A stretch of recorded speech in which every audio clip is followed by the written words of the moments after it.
अहिल्यानगर जिल्ह्यातील श्रीगोंदा हत्या प्रकरणातील गूढ अखेर समोर आलेले आहे। पोलिसांनी या प्रकरणातील आरोपींना ताब्यात घेतलेलं आहे। अहिल्यानगर पोलिसांच्या स्थानिक गुन्हे शाखेने या प्रकरणी कसून तपास करत दानेवाडी गावातीलच सागर गव्हाणे या आरोपीला ताब्यात घेतलेलं असून एक अल्पवयीन आरोपीही या हत्याकांडात सहभागी असल्याची माहिती समोर येते आहे।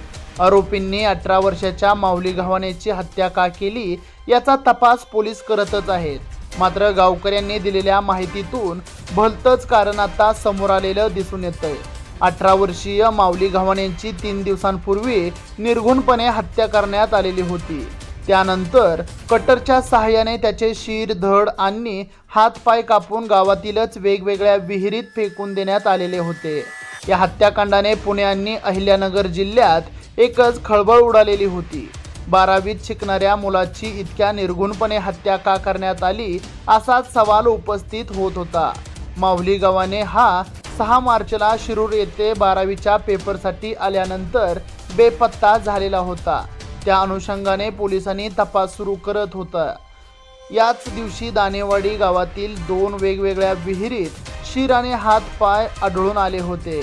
या 2 वेगवेगळ्या विहिरीमध्ये आढळलेले शिर आणि धड याची ओळख पटल्यानंतर गावात एकच खळबळ पसरलेली होती। पोलिसांनी या प्रकरणात सागर गव्हाणे याला अटक केली आहे, तर दुसरा आरोपी हा अल्पवयीन असल्याचे समोर आलेलं आहे। या दोघांनी संगनमताने माऊलीची हत्या केली। आरोपी आणि त्याचा साथीदार याचे समलैंगिक संबंध होते। या संबंधाबाबत माऊली याला माहिती झाले।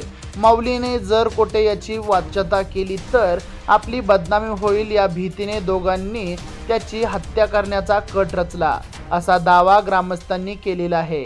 6 मार्चच्या दिवशी माऊलीला रात्री 11:30च्या सुमारास दोघा आरोपींनी बोलवून घेतले।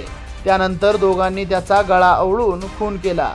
नंतर इलेक्ट्रिक कटरच्या मदतीने त्याचे हात, पाय, धड आणि शिर वेगवेगळे केले आणि गावातील विहिरीत मृतदेहाचे अवयव फेकून दिले असल्याची माहिती समोर येते आहे।